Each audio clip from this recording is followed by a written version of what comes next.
I'm Coyote Peterson, and I'm about to enter the sting zone with the Executioner Wasp. Here we go. Ah! Stop burning!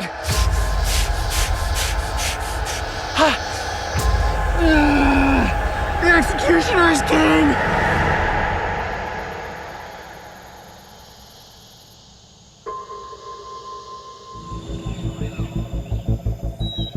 All great journeys eventually find their end. When we are talking about my climb up the renowned Insect Sting Pain Index, it seemed as if this end would never be found. It all began with an onslaught of harvester ants. This series of stings was quickly followed up with my hands being plunged into an even more painful swarm of burning fire ants. Ow! Ow! Ow! Oh! One would think I had learned my lesson, yet determination drove me onward as I crested past the cow killer and ascended to the towering heights of the tarantula hawk. This alien-looking wasp put me on the ground, literally, yet I got back up, dusted myself off, and kept going. I am lightheaded at the moment, and at this juncture, I think it's safe to say that I've worked my way up the ladder and am ready for the bullet ant challenge. The end was finally in sight, and it came in the shadow of a giant ant. As I summited the final peak of Sting Mountain, the world watched with clenched fists and gritted teeth as I went forearm to venomous stinger with the notorious bullet ant. Hailed as the most painful sting in the world, I had survived the bullet ant challenge. Oh my gosh! Oh my gosh! Oh my gosh! My mission of climbing this mountain, strewn with agonizing insect stings, had seemingly come to an end. Yet rumors of a more painful sting, that of the warrior wasp, haunted the comments of every video posted on the Brave Wilderness channel. So we filmed the sequel, and truth be told, it wasn't nearly as painfully memorable as the bullet ant. Ah! Ah! Sharpshooting pain! Yet much to my dismay, what appeared to be the final chapter in this saga was nothing more than a prelude that led to the moment in time where I encountered the Executioner Wasp. Mark, you rolling? Yep. Come here. Look at this. What is it? Look at this. I don't know what it is. Oh. They look like giant hornets. They're absolutely enormous. We literally just finished filming the Warrior Wasp episode. We're coming back out of the jungle. We passed by this little kind of overhang that has a swimming pool here. This is huge. This could be a totally new species. I've never seen this species of wasp or hornet or whatever it is before. I think we gotta catch one and try to identify it though. What do you think? Yeah, let's check it out. Got my net, literally in my hand. There's only 2 of them, so the good news is we're not gonna get swarmed. I think if I can scare one off the nest, I can scoop it up. All right. Should we give it a try? Let's try it. All right. I don't think they're that aggressive. They seem to be holding their ground. Well, if you were that big, you probably would hold your ground too. And I'm guessing that the sting that comes from that giant has got to be painful. Should I stand back? Yeah, you stand back, I'm gonna use the same tactic I used for the warrior wasp. Hold on. Watch up above me there, Mario. Make sure they don't come swarming down at me. Okay, so this is the aquapod. We usually use this underwater. I'm gonna use it to tempt one of them off of the nest. And then, just like I did with the warrior wasp, swoop it up. If I run, you run. Got it? Got it. There's only 2 of them. Here we go. Okay. I'm gonna try to scare this one down. It's just off the edge.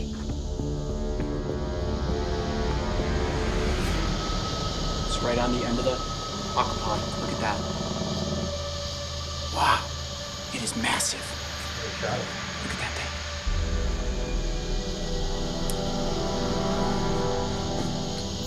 I've got a little capsule right in my bag right here. I am gonna get it inside of the net and then get it into the capsule. Oh, It is looking its right at abdomen's me. pulsing. It's not happy. Hold on, let me get it inside the net.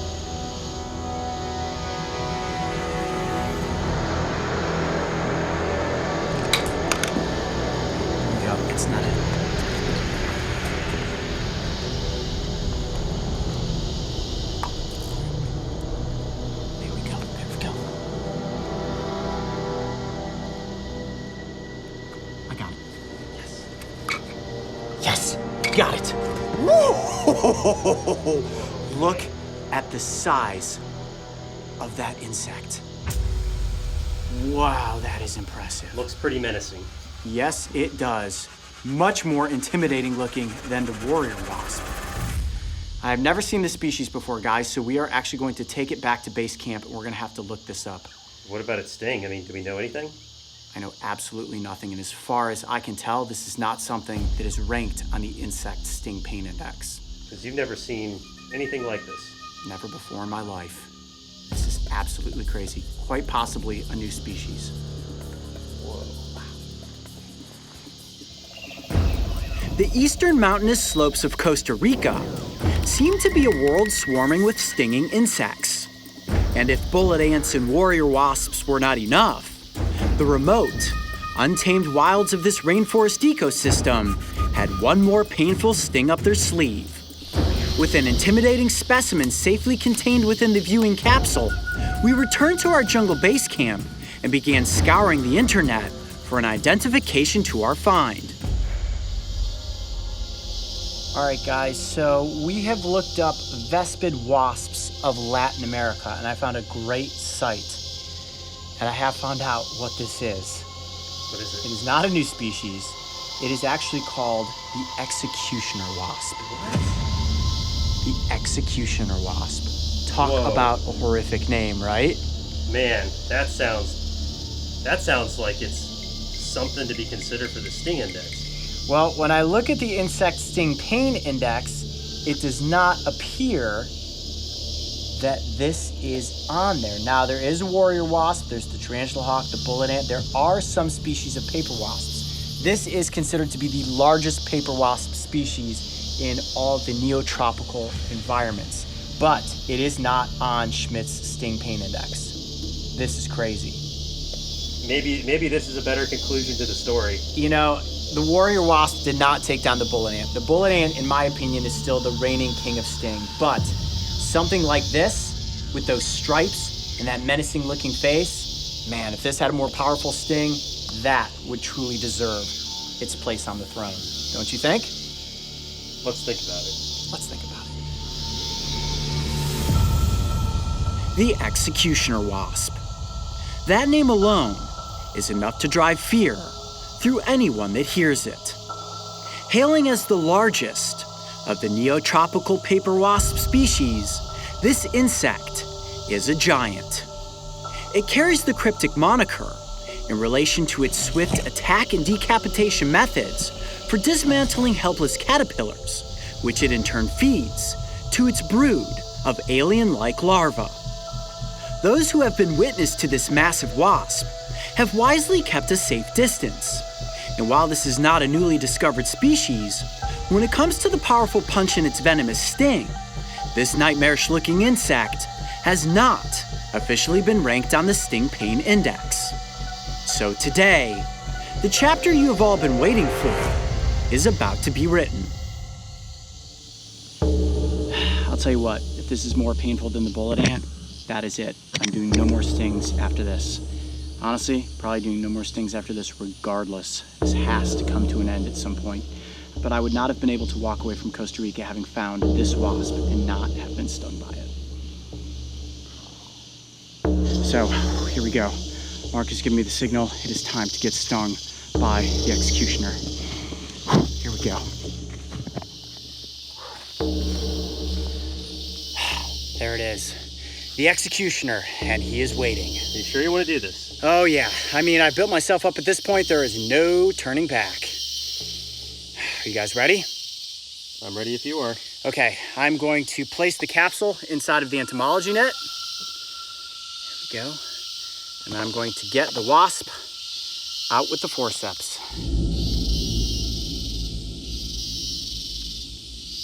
Okay, wasp is in the net.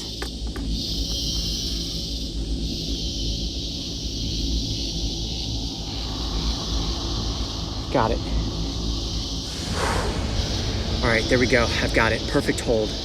And that stinger is absolutely massive. Okay, I'm gonna move the epinephrine pen off to the side here. Let's keep the glass capsule accessible so I can quickly cover it back up. That is a very large wasp right there. You can see it's completely calmed down at this point. It is just waiting to inflict a sting. Okay, are you ready? Oh boy. Yep, I'm ready.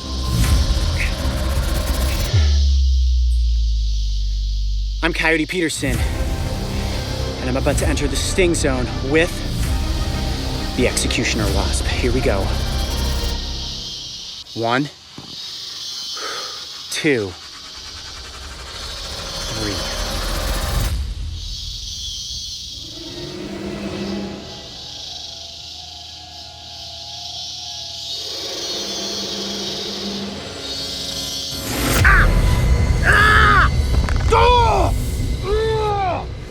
Oh my gosh! Oh, that's really bad, really quick! Ah! Ah! Ah! Oh, right there! Oh, you can see the venom coming right out of my arm right there. You see that? Oh my gosh! Oh, that hurts a lot. Ah! God, it's as bad as a tarantula hawk. Ah! Ah! Ah! Ah! Oh! Right there. Ah! Tell me what you're feeling. I know it's hard. Oh my gosh, it's bleeding.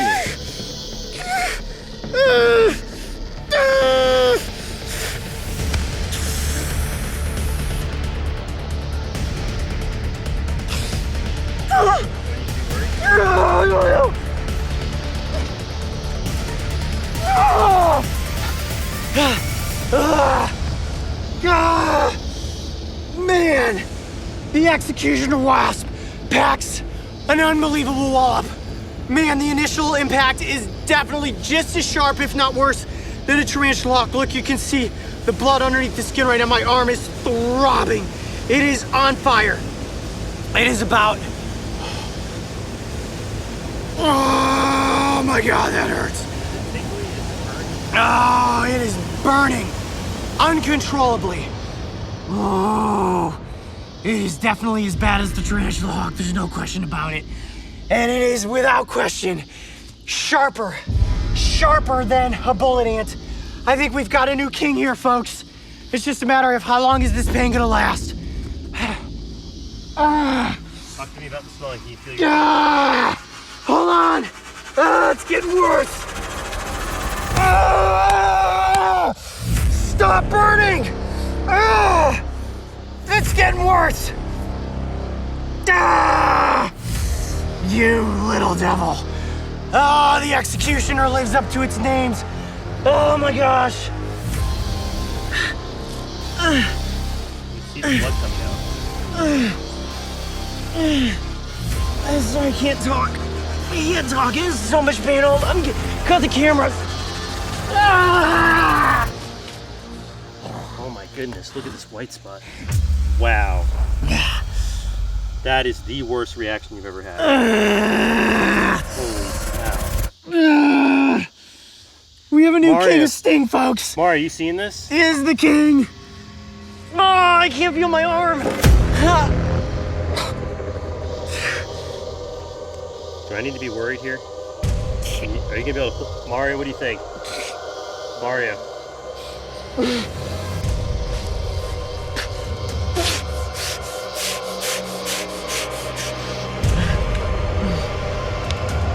Oh my God. Oh my arm. Oh my arm. The burning does not stop.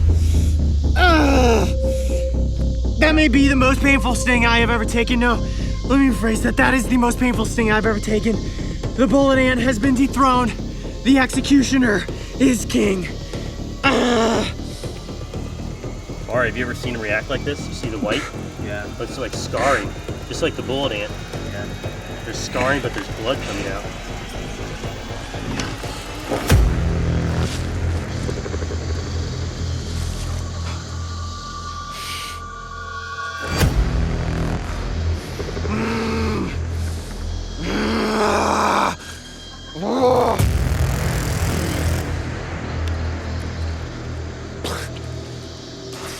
Oh my gosh, my arm is on fire. Is it like a Gila monster? It is a different pain than the bullet ant. This is a searing pain. It is attacking my blood cells. It is breaking down the membranes around those blood cells, and the cell particles are spilling out into my arm right now, sending firing neurons screaming in my brain right now that you are in a lot of pain. A lot of pain going on right here, guys. A lot of pain.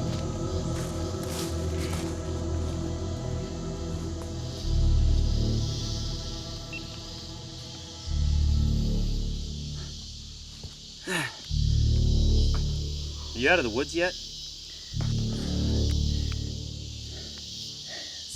It's extremely hard right now.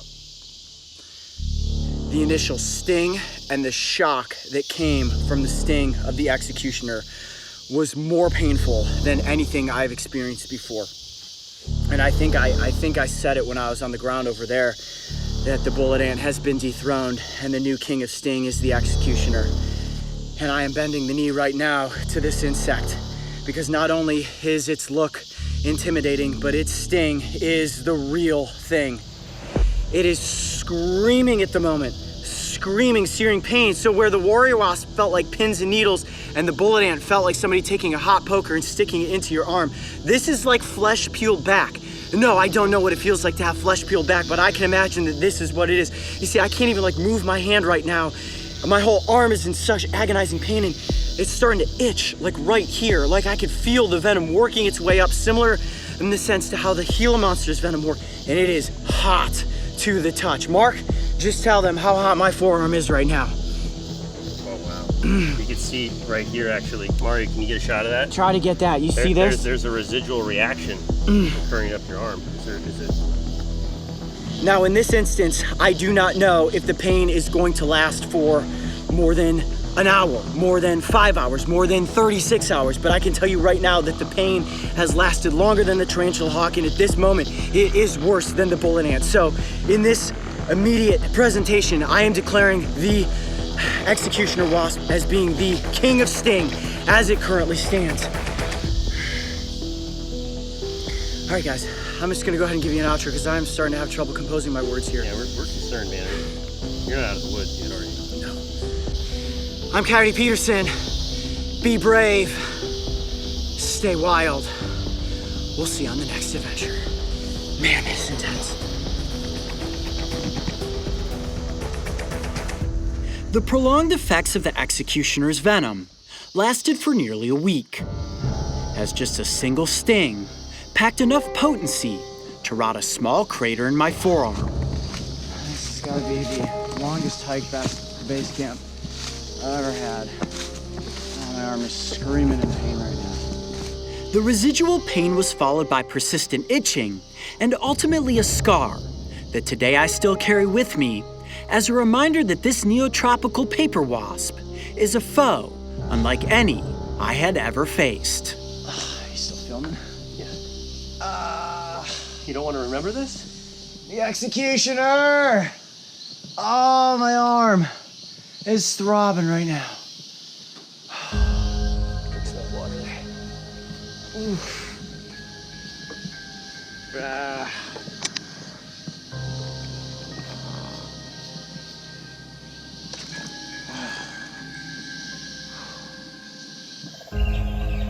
The planet is teeming with more insect species than are known to man, and a fair share of them are armed with venomous stingers.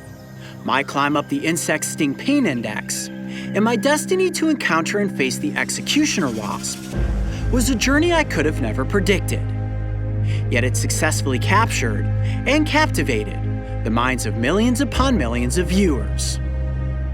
And while I know you all enjoyed watching me squirm around on the ground in pain, I hope that you also walked away with a new sense of respect and understanding for these fascinating creatures. Without my incredible crew, Justin Schmidt's brilliant Sting roadmap, and the wonderful Coyote Pack cheering me on, none of this would have been possible. So thank you all for joining me on this journey. I certainly have enjoyed the ride. Now, to firmly answer your burning question, Yes, for me, this really is the end. Is there a more painful sting out there? Crawling across the desert sands or flying through the humid rainforests? Possibly. Probably. But that is a mystery I feel is best left to live on. Crowning the Executioner Wasp as the new king of sting is as far as I am willing to go. And in my opinion, this truly was one sting to rule them all.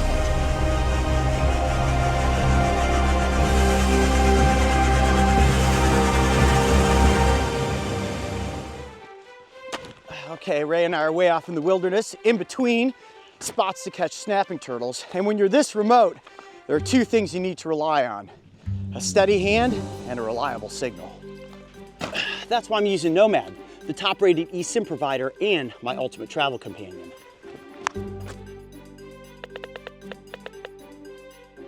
This isn't any old park. Seriously, there's no Wi-Fi, no bars. Unless, of course, you're rolling with Nomad. Sent. I've used Nomad on adventures all over the world, from Costa Rica to Australia, and the coverage has never let me down. Over 200 destinations worldwide? Yeah, they're not kidding. Setting it up is super simple. Just download the Nomad app, choose a global or regional data plan that fits your trip, and boom, you're connected. No physical SIM cards, no trips to the store, and no stress. Use my code NOMCOYOTE to get 20% off any data plan. And yes, this works for new and existing users. If Nomad works out here, trust me, it's gonna work anywhere you roam.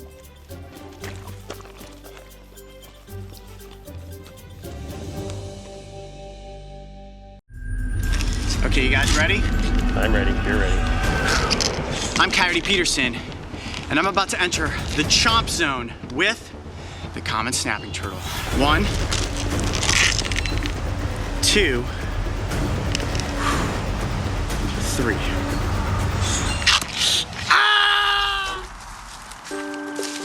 For several years, I have been on a mission to find and catch a world record-sized snapping turtle. Throughout the process, I've encountered many of these elusive reptiles, and to do so, I usually have to jump from a kayak and into water over my head. This is one of the most dangerous aspects of my job, and trust me when I say that I always try my best to avoid being bitten. But try as I might, when you work with this many turtles, accidental bites do occasionally happen. This turtle just bit the top of my thumb off. And boy, can they be painful. Hold on. That's what you get for climbing in a cage with a bunch of turtles. Then there are the intentional bites. And I think we all remember the episode where I was chomped by the alligator snapping turtle. The ultimate goal was to show you what happens when a snapping turtle locks its jaws around a victim. Oh, jeez! He's through into my arm. Unfortunately for me, the giant reptile just decided to chomp on my arm until its beak pierced the brace, ultimately bringing the scene to an end. Okay, turtle can take a break. It was one painful experiment that didn't exactly go according to plan.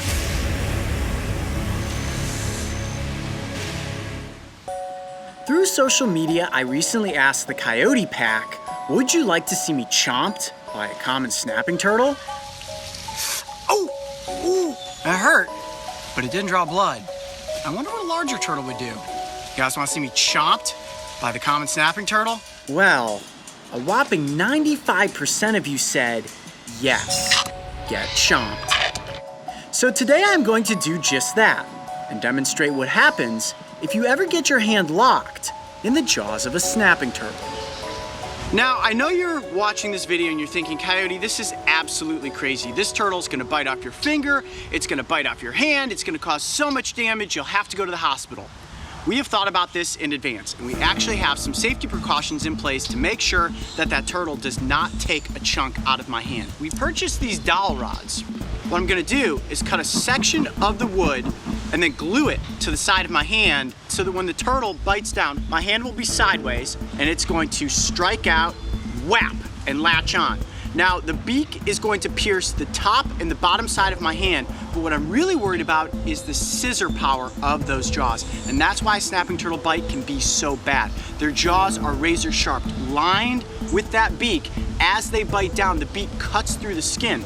Now, what the wood will do is create a barrier between the turtle's beak and its ability to scissor all the way through my hand and take out a triangle-shaped chunk.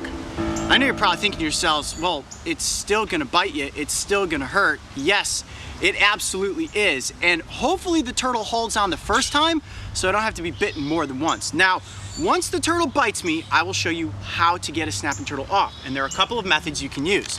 The first one is water bottles. Simply dumping water onto the turtle's face, in its mouth, and on its eyes should make it feel as if it's back into its natural environment, which would be the water, and it will let go and try to get away. Now, if the water bottle method doesn't work, what you can do is completely submerge the turtle in water. If this does not work, the last resort is rubbing alcohol. Now, this is something that I've seen a number of different people use when they've been bitten by snakes or alligators, and it's not gonna hurt the animal in any way, but it's just kind of a sharp, pungent taste in its mouth, and it should force it to let go of my hand, and then hopefully I'll be able to show you guys how to take care of that bite with some first aid. And if none of those work, we just have to wait. Yes, that is the worst case scenario. If it doesn't let go from one of these methods, I will have to sit there, bite my tongue in pain, and hope that eventually this turtle loses interest in my hand from being angry at me for letting it bite my hand, and then it lets go.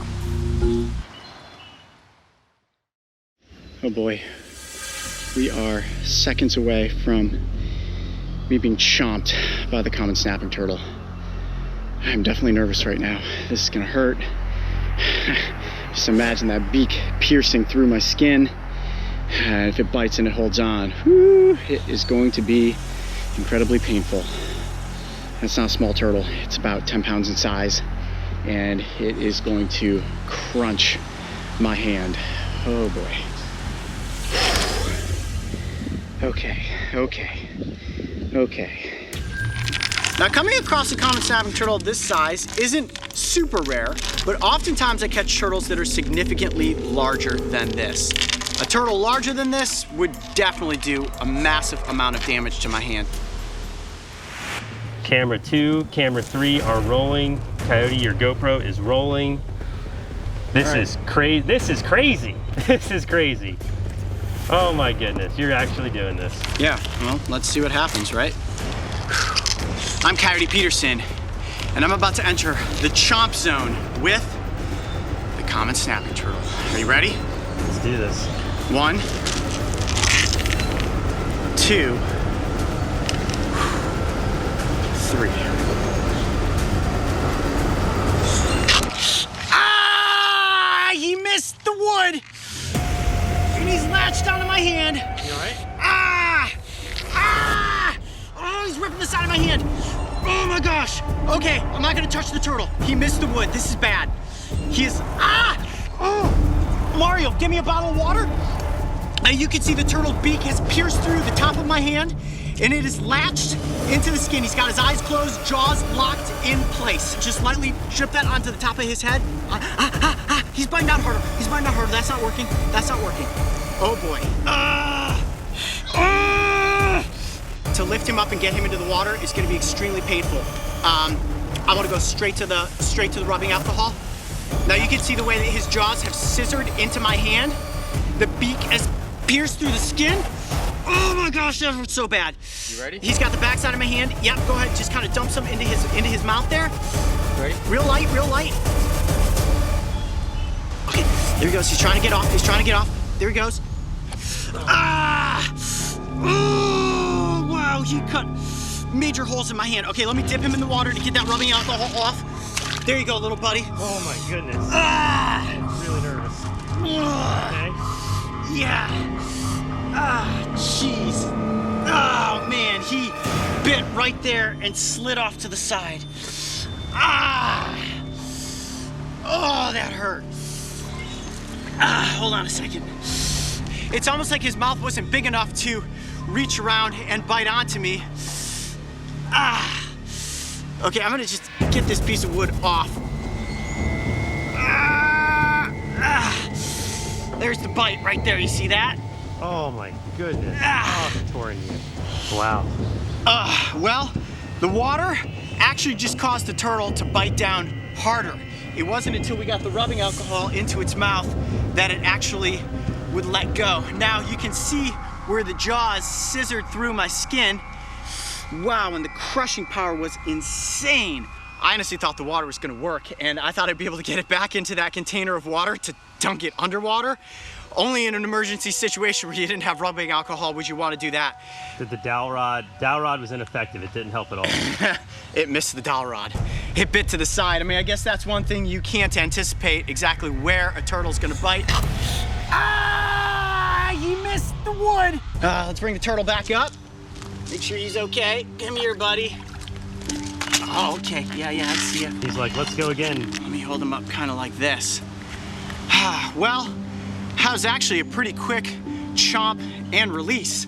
I thought I was gonna be able to take that pain a little longer than that, guys, but having the turtle locked onto my hand was, that was intense. Just imagine what a turtle that weighs 40 or 50 pounds could do. Definitely would break your hand, if not take off your fingers. I'm Coyote Peterson. Be brave, stay wild. We'll see you on the next adventure. I know you were all thinking, Coyote, getting bitten by a snapping turtle was totally crazy. I agree, and trust me, it really hurt. He missed the one. But hopefully me being chomped by what I consider to be a small turtle will serve as a warning to everyone out there watching. Snapping turtles have the potential to be incredibly dangerous. Do not try to catch them. Do not try to pick them up. In fact, if you come across one of these turtles in the wild, simply admire it from a safe distance. Unless the animal is provoked, there is absolutely no chance you will end up taking a chomp. I'm Coyote Peterson, and I'm about to enter the nettle zone with the Gympie. Ooh, look at all the bumps forming on my arm. Oh my gosh. Man, that is nasty looking. The Cape York Peninsula is considered one of Australia's final frontiers. It's a wilderness paradise, and while we love filming its unique species, today we're actually looking for its most notorious plant. Known as the Gympie, it supposedly has the world's most painful plant sting. Today I'm meeting up with my good friend Ryan. He says he's got Gympies on his land, and he knows that because he's been stung by it before. My goal is going to be to not only find this plant, but clip a leaf and ultimately place it on my forearm to determine just how painful this sting really is.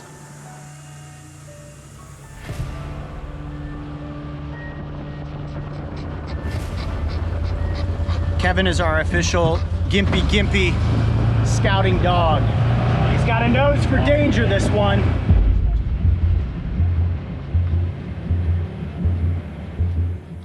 This is it. That's it. That's where we are.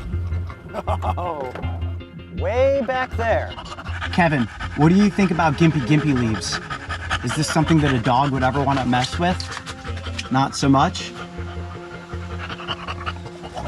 Now, Ryan, you've been stung by the Gympie before. Tell us a little bit about your experience. Oh, indeed. I just had it brush my fingers as I was swinging a machete, and pain stayed with me for about 3 months. Wow. Yeah. So I may be in for some serious pain today, given what the Gympie is going to do to me. Now, what I want to do is extract the right size leaf. You can see some of these leaves are massive. I mean, bigger than a human head. So I could see how if you had an accident out there clearing bush trails, or if you slipped and fell into one of these plants, it's going to be endgame for you. But for me, I'm looking to get a leaf that's just the right size to fit on my forearm. It seems like I'll have no trouble picking the leaf of my choice. So I got a couple things I'm going to use. I'm going to be wearing sunglasses and wearing protective gloves. I also have with me a couple of plastic bags, and we'll be in good shape. Are you going to follow in with me just a short ways, or are you going to film from here? I'm going to film from here. Okay. Probably smart, right? I'm wearing shorts as well. Yeah, okay, I'm actually going to put bandana over my face too, just so that nothing breathes into my nose. The bandana, the glasses, the hat, the gloves, hopefully this will protect me. I don't want to get nettled before the right timing.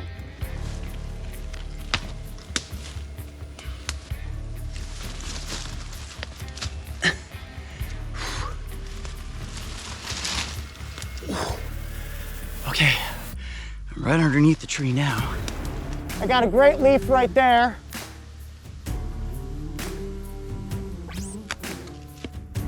There it is. That's the Gympie leaf right there. All right, let's get out of the underbrush here. It's time to get this experiment underway. Woo. Sample number 1, secured. It is a very unassuming looking leaf, I have to admit. On the underside, you can see all those veins run through. And what you can't see with the naked eye are these very small nettles, much smaller than the nettles of the giant stinging tree leaf. You got those jagged edges around the outer rim, and if you hold it up like this, it's almost heart-shaped. But there's no love that comes from this leaf, only pain. Now, I've read many stories about the Gympie in preparation for this episode. Honestly, this is the most fabled plant, I think, on the face of the planet. There are stories that date back all the way to the mid-1800s of early explorers running into this plant, the pain being so bad that they wanted to cut off their body part that was inflicted by those nettles. I even read a couple of cases where people's horses ran into the nettles and the horses ended up dying within a matter of hours. And what I want to do next is give you guys an up-close look at what are called the trichomes. That's what's actually harboring that neurotoxic venom. When you really break it down, those trichomes are little hypodermic needles, almost like snake fangs. And the second they touch my skin and the tip breaks off, that venom is going to slowly be working its way into my system. Now, for context and for safety, we do have a full first aid kit with us. We also have an epinephrine pen. There have been multiple cases of people being nettled by this plant who have gone into cardiac arrest. So we want to be extra careful. I don't think it's going to be that bad for me, but you never know. Certainly in Australia, this is biological landmine number 101. And there is an indigenous people's remedy for how to remove those nettles if you find yourself in a worst case scenario. I'm going to show you how to do that, but first we actually have to get the nettles into my skin. Oh, I can feel myself really wanting to drag this one out. I'm told this is going to be one of the most painful experiences I've ever been through. Bullet ant, executioner wasp, giant hornet, hand in a box full of angry yellow jackets. If this surpasses the yellow jackets, it's about to be the worst pain day I have ever gone through. And it's amazing that this is quite possibly going to come from a leaf. We think of it being animals on our planet that are the things that are going to be the most dangerous biological landmines. You never think about it actually being something like a plant. Now, to induce the nettling, all I'm going to do is basically brush the leaf up against my skin. Think about it. If you're out there exploring in the wilderness and you brush into one of these, you're gonna feel it. So I don't need to go over the top. Over the top would be slapping it up against my face, rubbing it all over my body. But I can tell you this much, if this is gonna put me in pain for several hours, if not possibly weeks, I think I'm just going to take a test drive with the Gympie. From what everybody tells me, it's gonna be one wild ride. I'm gonna move this off the table, take off this glove. My poor forearm, it's taken a lot of beatings on this trip to Australia. And you may see a red dot in the center of my forearm right now. That's actually still a sting left over from the bulldog ant. So we're just gonna add a little poison on top of the pain as it is. Okay, here we go. I'm Coyote Peterson, and I'm about to enter the nettle zone with the Gympie. 1, 2, 3.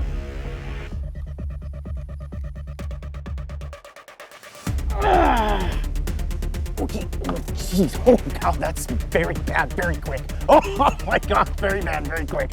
Ooh. Oh, wow, okay, so, oh yeah. Holy mackerel, so what I did, oh geez, yeah, wow, okay, it's very, very bad. I rolled the leaf like this, because at first I was like, oh, I'm really not feeling anything. it takes those trichomes just the slightest opportunity of digging into your skin. This is like taking the volume in your car stereo and cranking it to 100. It only goes to 10. Right now it's on its way to 100. Holy cow. Yep, this is worse than the giant stinging tree, that's for sure. Now, I'm not gonna put this on par by any means with a hand in a box of yellow jackets. Not yet, we're not there yet, but I can definitely feel that it is building. Holy cow. All right, you can see where the redness is starting to set in there. I was trying to sit here. I really want to get up. I really want to get up and move around. The sweat's getting in my eyes now. I gotta get these gloves off. Okay, let me get some composure here. Holy cow, holy cow. So, on fire and being electrocuted at the same point is exactly what this feels like. I've only been electrocuted once. That's when I accidentally got my finger in between those two prongs in an electrical socket. And boy, does that send a jolt up your body. But if I'm gonna compare this to an insect sting, I would say that we are definitely on bullet ant level at this point, and it is continuing to build. Now, when you think about it building and getting worse, I'm about a minute and a half in. And if it's only gonna get worse in the next 20 to 30 minutes, I'm really a little bit nervous as to where that's gonna possibly go. And I might have overdone it. Maybe I should have just touched it to my arm and not rolled it. Oh man, this is a bad idea. Oh my, look at all the bumps forming on my arm. Can you see that with that camera? All through there, look at that. Bump, bump, bump, bump, bump, bump, bump. I'm just gonna go ahead and count this because those are the trichomes that penetrated the surface. I'm seeing 1, 2, 3, 4, 5, 6, 7, 8, 9, 10, 11, 12, 13, 14, 15, 16, 17, 18, 19, 20, 21, 22, 23, 24, 25, 26, 27, 28, 29, 30, 31, 32, probably close to 50. Hot seat right here, ladies and gentlemen. Jesus, it's really getting bad. Yeah. Oh my gosh. Holy cow. Can you see that on your camera, Mario? Yeah, if you keep it like that. Dude, that is ridiculous. Oh God, don't puke on us. Don't puke on us. Oh, my stomach's getting a little queasy. I can understand, just from a few minutes in with the pain, why some people have called this the suicide plant. I imagine this being on my face, my neck, my mouth. If you had fallen face first into one of these plants and you were going through this kind of agony everywhere, this is bad. This is bad. This is another one of those, oh, play stupid games, win stupid prizes. I know you guys are all right in the comment section. Look, Coyote, what did you think you were getting yourself into? Well, I knew what I was getting myself into. Had to determine exactly how bad it was going to be. Without question, this is way worse than the giant stinging tree leaf. Shiminies, wow. Holy heat zone, man. This is like serious searing fire right now. Holy cow, no, there's something's going on here. I can actually feel, it feels like it's crawling into my skin. So similar to a jellyfish, the nematophores on a jellyfish, and the way once they penetrate your upper epidermis layer and start to get in there, they're working their way in. And those trichomes are slowly releasing small bursts of neurotoxic venom. So every time they set off, almost like a landmine, I'm feeling that jolt of burning electricity going up and down my forearm. Got that shot yet? That's a good angle right there. Yeah, I bet it is. Hold steady. Start pouring down rain. It's gonna rain? Yeah. We're trying to get this scene all roped in before the storm comes in. Now, it's important to note that we're gonna have to gauge out the pacing of this over the course of the next 20 to 30 minutes. So we've got rain coming in. The next piece is the next piece of the scene may be up under an overhang, but the good news is we've got the trichomes in, the venom's taking effect. And I'm gonna try to use the local remedy for removing some of those nettles, but I'm gonna let it set in so I can feel the full effect of the venom before we do that. All right, I'm getting up, I gotta move, holy crap. Ah! Woo!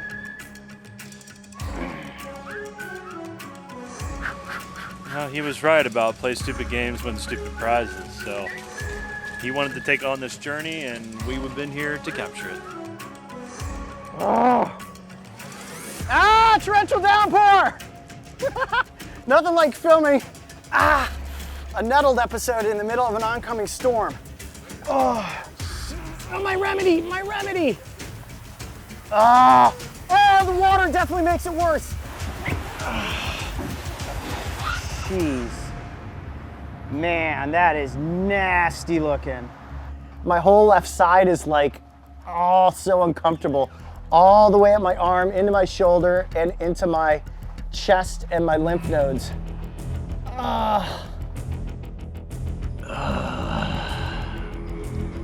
That is the face of a man who is exemplifying true regret. My arm is on fire right now, and it's not just my arm, it's my lymph nodes underneath my armpit and in my groin. It's so uncomfortable. That's my body's lymphatic system basically saying we've got invaders in the body, we got to get rid of them. Now there is a remedy that indigenous people, the Aboriginal people, will use to help remove the nettles from any stinging plant in Australia. I'm going to try this remedy. I'm looking for anything right now that could possibly provide me relief. I am 30 minutes in. Mentally, I am zapped. My lymph nodes are screaming in pain. My arm is on fire. It might as well have gotten burnt in a furnace. So let's try to do this. If you are out in the wild and you find that you have run into a gympie or you've run into a giant stinging tree, all you need is a small container. You can use a water bottle, you could use anything, and a little bit of dirt. You want some dirt that's gonna be thick and that's ultimately going to turn into a thick mud that you can cake onto the skin. You want it to be the consistency of a very hearty milkshake. Now, as that dirt begins to dry, as the mud dries, it is going to suck moisture and grip on to the nettles. And then you should be able to peel or rub that off and hopefully take the majority of the nettles with you. So if you're out there in the wild finding anything with a flat, straight edge, I found the shell earlier. This will work perfectly to scrape the mud at an angle. You don't want to dig in, you want to go at an angle against the mud, the skin, and hopefully that will help to push out some of the nettles. So here we go. Look at that. Just bulldozing it away. Oh, it's still very, very sensitive. Oh, it does feel like it may be getting some of those nettles out though. Oh man, my arm hurts so bad. The whole arm is almost numb at this point. And as the mud was drying, I could actually feel that it was tightening down on the skin, which did provide, strangely enough, a little bit of relief. And the good thing about the mud is that it's also going to suck out a little bit of that toxin from the upper level of the skin. All right. Now, everything that I've read has said that water immediately turns to searing pain. That's because the nerve endings that are being affected by the neurotoxin are still screaming, and cold or heat will just increase that intensity. But I'm gonna go for it. Here we go. Yep, oh wow, jeez, yeah. Okay, I wanna get that off, yeah. The water burns like crazy.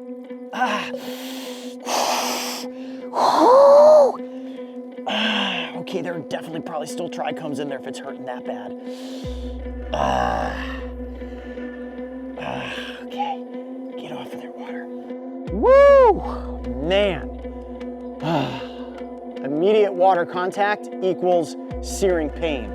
But now that I've squeegeed off some of that water, I am feeling a bit of relief. Now, as a secondary effort, if you find yourself out in the wild and this is your immediate solution, getting to a store to use something like wax strips is going to be your best remedy in a nettling, whether that is from the giant stinging leaf or from Gympie. We know because I use wax strips with the giant stinging leaf, and I do have some wax strips with me that I will eventually try if the pain here doesn't begin to subside. Oh, jeez. Oh, that's so painful. It is insane how many of those were still in my skin. And I can tell the difference between hairs and trichomes because my hair is dark colored and the trichomes are clear. And under a macro lens, they look like little tiny snake fangs that inject a lot of neurotoxic venom. It has now been 24 hours since I took on the sting of the Gympie. It's fair to say, last night I had the second worst sleep experience in my life. Next to sticking my hand into a box of Angry Yellow Jackets, the Gympie put me in some serious pain. Today, I'm doing all right. I used another wax strip this morning, still feeling electrical shock impulses running up and down my forearm, and I would say that I can officially rank the Gympie as being the #1 most painful plant sting in the world. Is there a plant sting that's ever gonna outdo it? I guess we'll have to wait and find out. I'm Coyote Peterson. Be brave, stay wild. We'll see you on the next adventure. It has been nearly 4 months since my wild ride with Australia's notorious suicide plant. And when it comes to long-term effects, all of the warnings are legit. My forearm experiences random, unprovoked flare-ups of itchiness, and if I put anything refrigerator-level cold to my skin in the nettled area, it feels like I'm being shocked with icy lightning bolts. Fun times. But this is why I do what I do, so that we can all see how powerful nature is and why you want to do your best to respect it from a safe distance. All right, that one jumped right out. That means he is ready. Good solid piece of meat here. There is blood flow. Oh, okay, I let go. Ah, no, it went for another bite. It went for another bite. It's really latched on. Now, before we sit down and watch the sea lamprey enjoy an all-you-can-eat Coyote Peterson buffet, first it's important for you to understand how these alien-like invaders managed to create such a catastrophic stronghold on the Great Lakes ecosystem. These parasitic predators have a rather simple, yet well-structured life cycle. During the spawning phase, adults leave the lakes and migrate into streams, build crescent-shaped rocky nests, lay eggs, and then die. After the eggs hatch, the larvae drift out of the nest and find areas of soft sediment in the river bottom. They burrow in and enjoy a hidden life for several years. Once ready, the larvae transform into parasites, complete with suction-cup mouths, hooked teeth, and a voracious appetite. Then they swim to the lake and feast on fish for 12 to 18 months until they are ready to spawn. Females can lay nearly 100,000 eggs, so it's easy to understand how the invasion happened. Yet within this simple life structure, there's also a kink in the lamprey's invasive armor. More on that shortly, as it sounds like the dinner bell is ringing. Okay, this is part 2 of our eaten alive by sea lamprey experiment. And this is what we call inducing a suction. Now, for this part of the experiment to be effective, I'm actually going to bring in the assistance of Dr. Aldeboa. He's going to be the one actually administering the suction by placing a sea lamprey on 3 different spots of my body. My forearm, my stomach, and dare I say it, my neck. Now, to truly determine whether or not sea lamprey will feast upon the blood of humans, this is the best way to figure out whether or not I can become a buffet line. If you're wondering whether or not I'm nervous, yeah, this is the part that definitely has my heart racing and my adrenaline pumping. They are going to suction on. I am going to feel the wrath of that raspy tongue, and there very well may be some blood. So at this point, I think if you guys are ready, it's time to let the feeding frenzy begin. Dr. Aldeboa, pick us out a very hungry sea lamprey. My forearm, my poor forearm, is ready.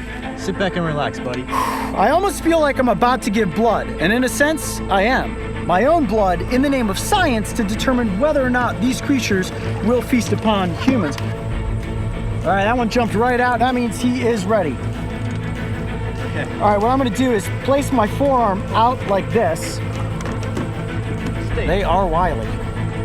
Okay, now what's gonna happen is Mara is gonna place it right on my forearm. You know, good solid piece of meat here. There is blood flow.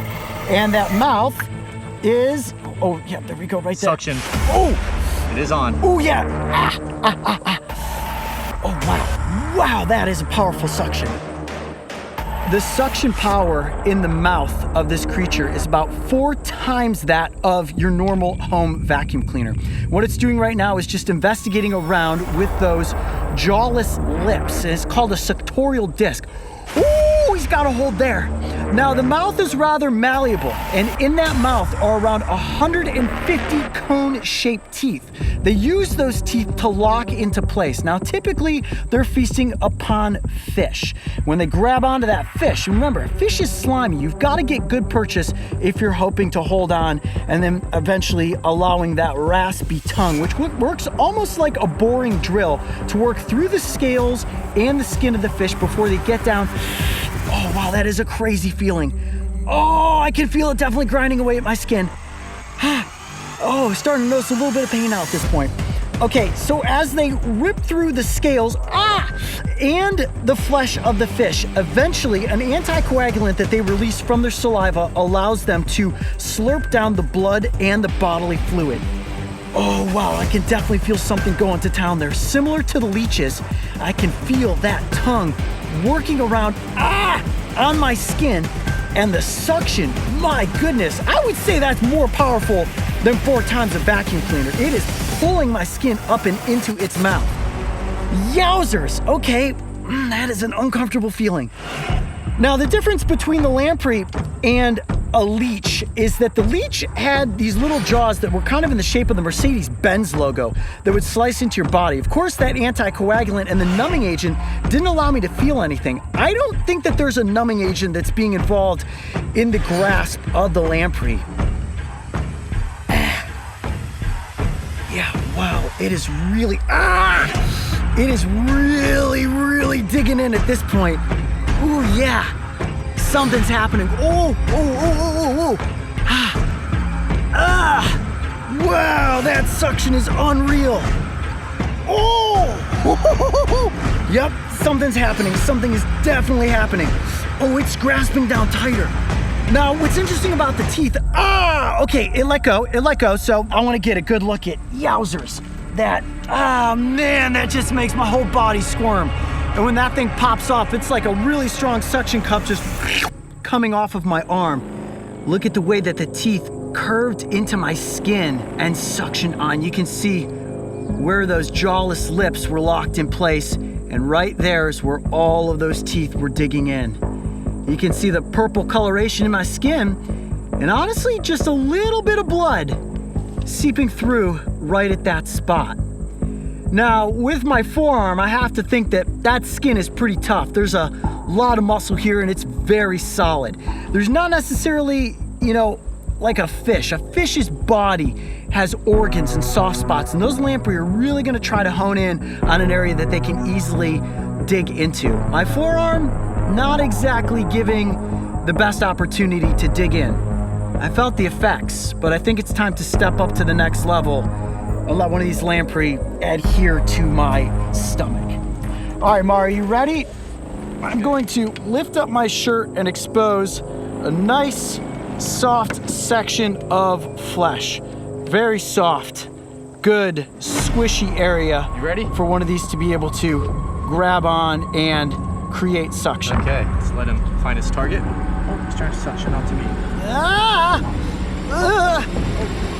on. He's going right through the glove. Oh, okay. Okay. Let him twist his head. He's good? I think he's... Yeah! Ooh. That's pretty good. Whoa! Oh! He's on. Oh, yeah.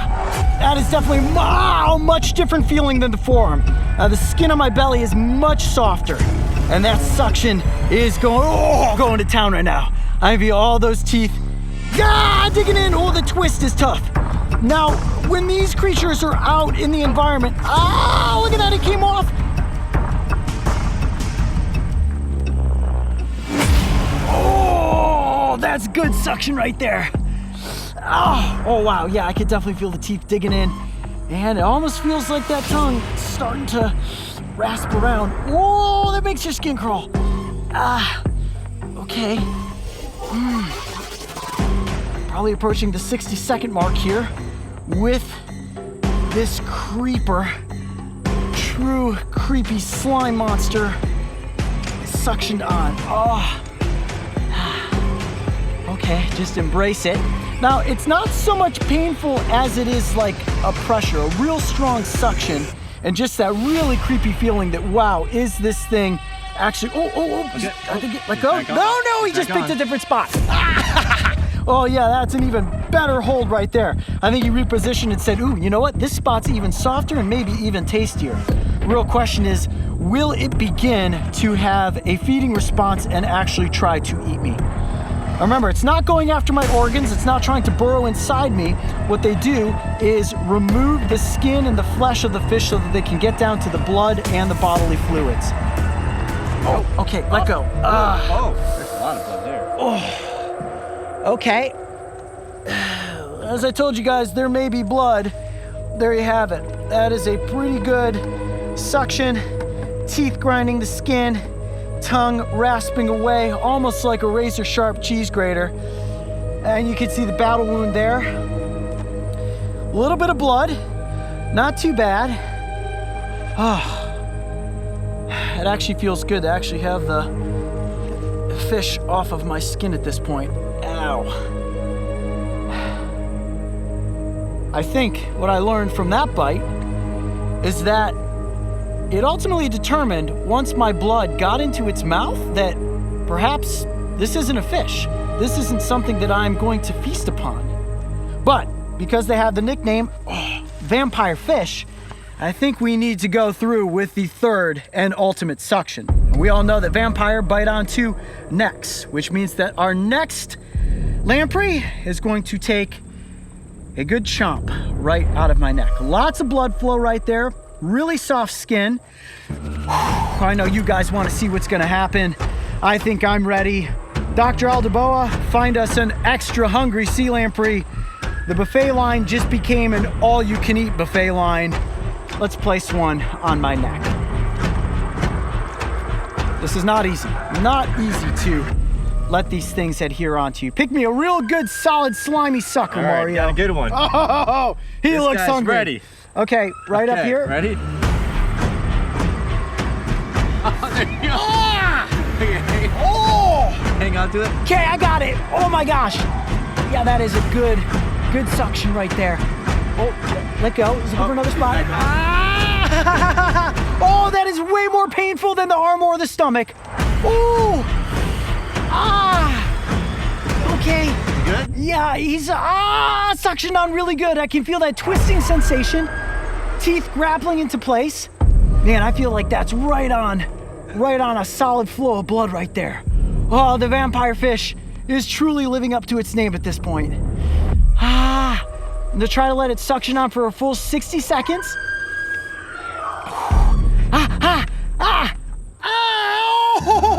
Oh, wow, every time it twists, it's incredibly painful. Those needle-sharp cone-shaped teeth digging in. Close to 150 teeth in that mouth, remember. Oh, yeah, no, I can feel the tongue grinding up against my skin. Oh, that makes my whole body squirm. Oh, that's incredible.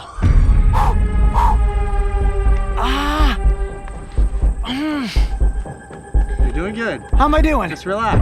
Oh, okay, I let go. No, it went for another bite. It went for another bite. Oh, yeah, he's got me good. You can feel every bit of those teeth grinding into the skin. Oh, wow. Yep, no, the tongue is definitely going to work. It is trying to figure out, is this something that I can eat? Oh, my goodness. Oh, that is about the most uncomfortable feeling I've felt in quite some time. Oh! It's really latched on. Maybe. Ow! Oh!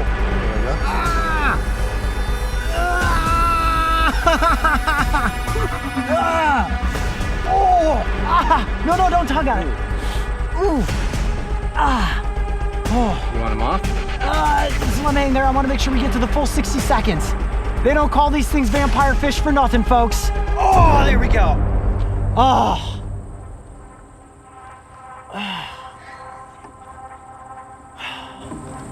That's a good one.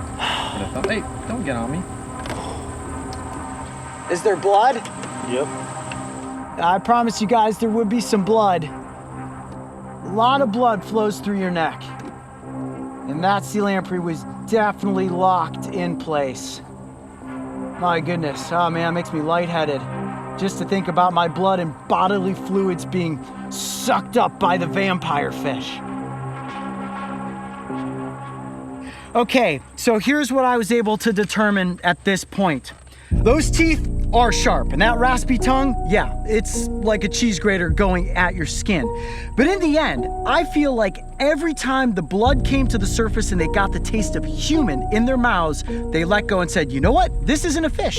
This isn't what I naturally feast upon. So if you head out into the Great Lakes for a swim, I would definitely say you have no fear of being suctioned to, let alone being eaten alive by sea lamprey. Now, if you're a fish swimming around out there in the lakes, this is without question your worst nightmare. So the ongoing control efforts to keep the population of sea lamprey in check are incredibly important. Without this work being done, the lamprey will be decimating the fish populations. But again, like I said, when it comes to humans, if you're heading out into the lake for a swim, you have absolutely nothing to fear.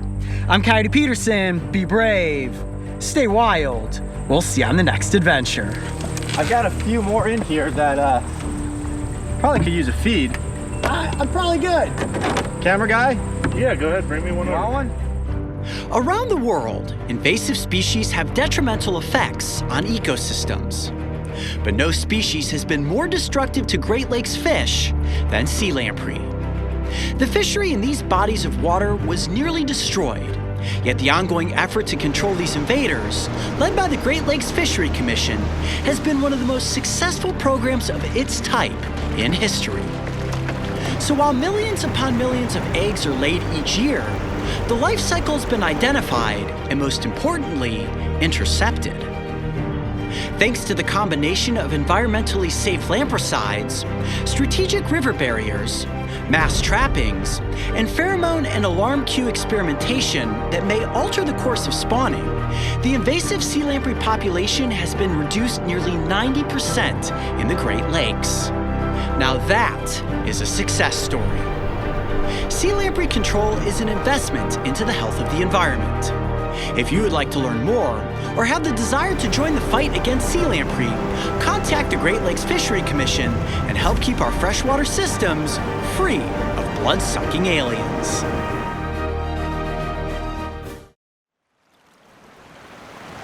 Yeah! Oh, you got one? Come on. Right over here, guys. It's huge. Oh my gosh, look at the size of that thing! Wow! Can I pick it up? You can. Whoa, look at that. Whoa. All right, here we go. Oh my gosh, is it slimy? If there is one ecosystem on the planet that is constantly changing, it has to be the tide pools. With every single rising and falling of the tide, new waves crash upon the rocks and alter the placement of plants and animals.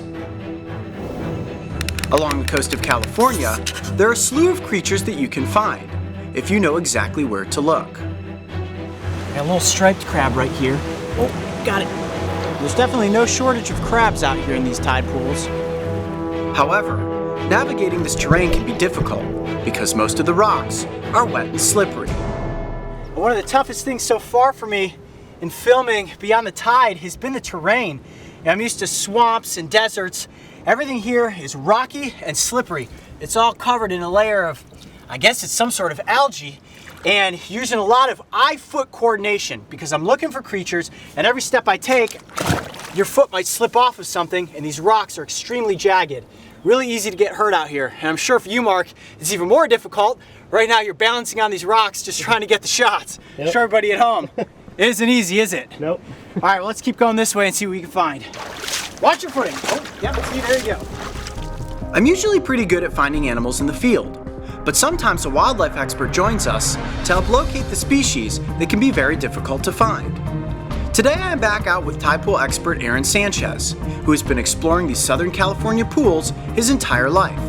And our goal is to locate a giant sea slug. All right, Aaron, so we're here at the tide pools, and we're looking for slugs. What should I be keeping my eye out for? Well, Cody, these slugs are going to be pretty hard to miss. They're actually the largest sea slug on the planet.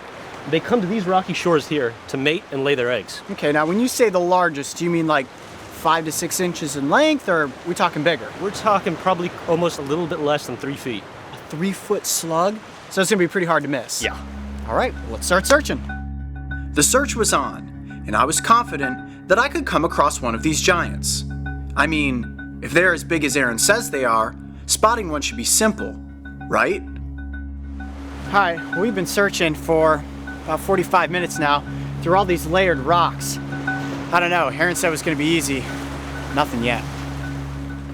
We continued to search over jagged outcrops, in crevices, through knee-deep pools, and even under rocks. I'd say the odds of finding one of these slugs are slim to none. Tide's really coming in. Yeah, it's coming in big time, and all I've seen is crabs, crabs, crabs. Hermit crabs, striped crabs, purple shore crabs. No giant slugs. With the tide starting to come back in, it was looking like our search for the giant sea slug was coming to an end. But if anyone knows how to find a sea creature, it's definitely Aaron. Searching, searching. No big slugs. Yeah! Oh, you got one? Come on, come on, come on. Right over here, guys. It's huge. Oh my gosh, look at the size of that thing! Wow! Dude! Yes! Well, that was one heck of a search. And there it is. Can I pick it up? You can. It's totally safe. And it's not gonna ink me. Might be a little slimy, but that's it. Whoa, look at that. Whoa. All right, here we go. Oh my gosh, is it slimy? Oh, look at that slug. Oh my gosh, it is heavy. Jeez, this thing must be about almost 10 pounds, I would guess. Is that a big one, Aaron? Oh, it's a pretty good size, yeah. It's one of the bigger ones I've seen. I'm gonna let it stretch out on my arm, see if we can get it to fully elongate itself. Oh my gosh, it is so slimy. All right, now tell us about this slug, Aaron. Well, Coyote, what he's wrapping around your arm right now is actually his muscular foot. He uses that to get around. I can feel him gripping onto my arm. I mean, I can feel him actually like wrapping around me, and I can feel his little tongue under there. Can't bite, right? No, these guys are vegetarians. They mostly eat algae and kelp. Okay. And it does have an internal shell, correct, where it has all of its organs? It does have an internal shell. It's kind of soft and made of protein. Okay. And that is actually what these extensions of its foot called parapodia are protecting. I can see why there's no way you would miss stumbling upon one of these. I have to admit, I was just over there talking to Mark. I literally said, I'm really doubting our chances of finding one of these slugs. All we've seen all day is crabs and smaller little brown sea hares. Which, by the way, we should grab one of those. Is there one over here? Let's see them next to each other. Yeah. All right, you got one of those brown sea hares? Okay, so this is cool, showing the comparison of the giant black sea slug next to the much smaller brown sea slug. And they're both called sea hares, because as you can see, those tentacles sticking up in the air, in the front of the head, look like rabbit's ears. I thought the brown sea hare was big. Yeah, seriously, there is no mistaking the difference between these two species. Wow, that thing is absolutely massive. It weighs about 10 pounds, and fully stretched out, it's about 2 feet in length.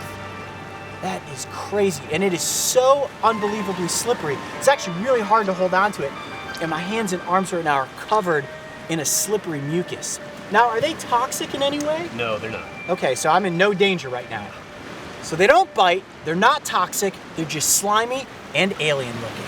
So how do these defend themselves against predators? Well, you know, these guys don't have as many predators as the California sea hare, probably due to their size. Okay. So they would generally just kind of stick to where they are, and they're going to be pretty well hidden in these rocks. I can't even imagine what would want to try to eat this. And it's just so amazing how big this slug is. When you said to me, yeah, we're gonna go out, we're gonna catch a giant slug, I honestly didn't believe you when you said they could grow to be about 2 feet in length. And until I actually had this animal in my hand, really on my arm, I didn't believe it. This is absolutely amazing. Well, Aaron, thank you so much for having us out today to explore the tide pools here in San Pedro. I think there's no question about it. This is one big black slug. I'm Coyote Peterson. Be brave. Stay wild. We'll see you on the next adventure. We gently placed these two slimy slugs back into their respective pools and watched as they slowly returned to the wild. I think it's fair to say that these creatures are as primordial as it gets. And while they may be incredibly bizarre looking, they are an important part of the tide pool ecosystem. Oh, that one's coming right at us. This one's coming right at us, man. Right there, right there, right there. Yeah, oh wow, we got an orca right here. Oh, there's the breach. Wow! Killer whale, blackfish, orca. No matter how you address this animal, its name commands respect. My entire life I have had a fascination with this majestic creature, and I would often picture myself one day having the chance to see them in the wild. This is my account of that vision taking shape and coming true.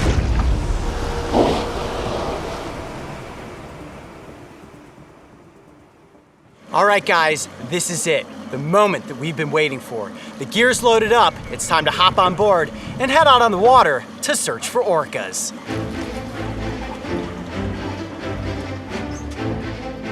Hop on. All right. Cool, let's head on out. Let's do it. We launching? Oh wow, that fast, huh? We're launching, oh Here we yeah. go. We gotta find the whales. He said they're fast and they're far away, so All right. we gotta get to them. So how far are we going?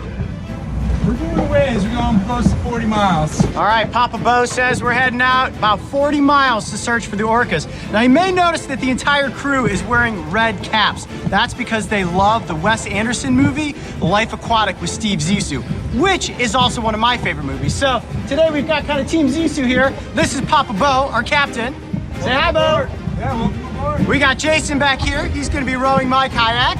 Yes, indeed. And that's my main man, Bobby. He's gonna be kayaking Mark around. Yeah. Yeah. Woo! Yeah, high five to you, buddy.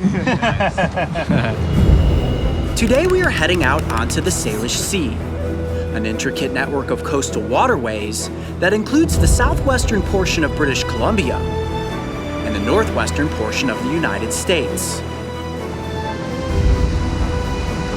With the sun casting a beautiful glow across the water, we motored north into the Strait of Georgia as we search for a calm stretch of sea to safely launch our kayaks. Pull up, Jason. Pull up. Pull up. There you go. All right, so we're motoring out of this area. You can see we're surrounded by all sorts of really dangerous current. This could be a good area to look for orcas. However, we cannot bring the kayaks into the water like this. Captain Bo tells me that this will literally suck you down about 100 feet into the water and will kill you instantly. So we're gonna motor out of this and keep searching.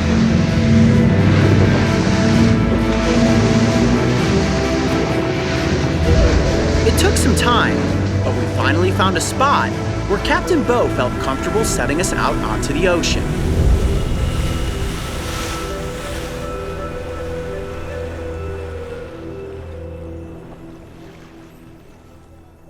All right, Bo, so we need a brief explanation. This is the first time that we've gone into the water with the top marine predator that's out there. Now, we know that a killer whale has never attacked a human, but safety first is always a protocol. Plus, we need to respect the distance that we get from these whales. So explain to us a little bit exactly what we should be doing out there. Sure thing. Well, we're going to be launching you here from Blackfish, our mothership today. Sending you guys out with training guides, Bobby and Jason, and they're going to be leading you out into this area where we have some really good intel about presence of killer whales. We really want to respect their environment. We're going into an area where they're known to feed for large king salmon, and we're just going to set you guys loose, see what you can find. I'm confident that we can probably find an encounter here today. There's a report of 30 to 40 animals in the region. When we encounter them, we're just going to really be respectful of what they're doing, what's going on. They have a hard job out here finding fish in the big ocean.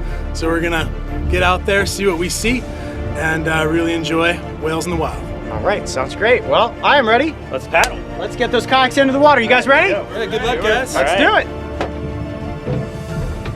I could feel my heart rate increasing as I stepped from the Blackfish and down into my kayak. Ready? This was it. No turning back now. I'm in. All right, you ready? Let's do it. With cameras in hand, Mark and I were poised to get the best shots we could. That is, if we were lucky enough to come upon any whales.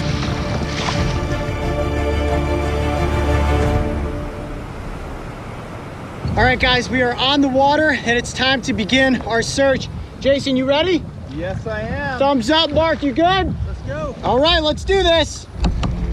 As we set out on the water, we paddled with purpose, hoping that maybe, just maybe off in the distance, we would catch the glimpse of a black dorsal fin breaching the water's surface as one of these magnificent predators came up for a breath of air and then disappeared back into the unknown. It's actually pretty smooth rowing. That'd be a little rougher than this. I mean, these little chops aren't too bad to deal with, are they? No, it's good paddling conditions out here right now. Coyote, you seen anything? Nothing yet. We steadily paddled north toward Canada. And while it seemed like radioing back to the Blackfish for pickup was a wise thing to do, we decided to keep going. It was this very choice that placed us on a watery road toward fate and an animal encounter that we would never forget. All right, guys, we actually have some killer whales just off the side of the kayaks here, probably within about 200 yards. Wow, I can see the dorsal fins breaching. Mark, can you see that? Yeah, I can see it way out there. Wow. That's a matter of just staying here, being calm, seeing if the whales get curious and come closer to us. We're just gonna kind of drift on the waves here and see what happens. When it comes to encountering orcas in the wild, there are very strict rules and regulations that boaters must respect. These guidelines assure not only the safety for those operating their watercrafts, but even more importantly, the safety and well-being of the animals. Jason, you see anything back there? It's beautiful conditions and I've heard a few blows. There's some whales up ahead and it looks like there might be some behind us. Oh, wow, we got an orca right here. Just less than 100 yards right off the side of the kayak. Did you see that? Yeah. Wow. Woo, that was awesome. Did not expect that. I was looking much further out. Oh, there's a breach. Got it. Wow. Did you get that? Yeah, I got that. All right, guys, so we have some killer whales just off to my right here. You can see them breaching, blowing water up into the air. You've got the setting sunlight. It is absolutely epic. Whoa, they're a lot bigger once you get down into the water, aren't they? They're huge, like a bus. Orcas are incredibly intelligent, and pods, which are usually composed of related females, have a great ability to work together and an amazing instinct to protect members of their community. Their society is intricate, dedicated, and perfectly adapted to being the ocean's top predator. Okay, we're surrounded, Coyote. This is amazing. We are surrounded by orcas right now, guys. A toothed whale, and the largest species of dolphin in the world, there are 3 different types: resident, transient, and offshore. The distinction comes in the shape of their dorsal fin and the design of their saddle patch, which is the grayish marking just behind and below the dorsal fin. Whoa. Wow. That's a huge male. Did you see that? Yeah.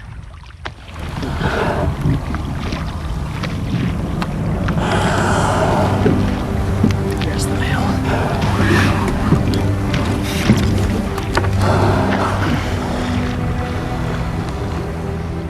Whoa. That one's coming right at This us. one's coming right at us, man. So what do? We just stay put? Yeah, we just have to stay put.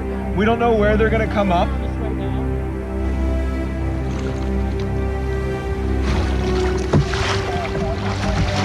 Right there, right there, right there.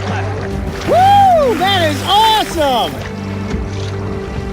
For nearly 20 minutes, the pod graced us with their presence as they continuously breached the waves, took a breath, and then dove back beneath the surface. I kept my focus on the water, and I distinctly remember holding my breath as I hoped for just one more chance to film the magic. Yet just as quickly as they had arrived, they seemed to have disappeared.